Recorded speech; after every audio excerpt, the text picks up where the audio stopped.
Capital One Investing Robo-advisor for investing honest review. What before using?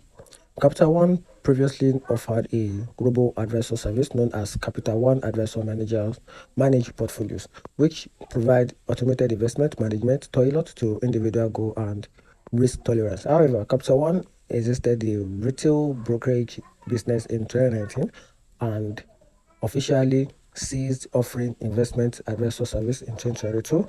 As a result, Capital One Advisor Managed Portfolios is no longer available, and here's the alternative robo-advisor to consider, which is a web front environment and a SoFi automated investing, known for its low fee and a comprehensive financial planning tools. And here the overall conclusion.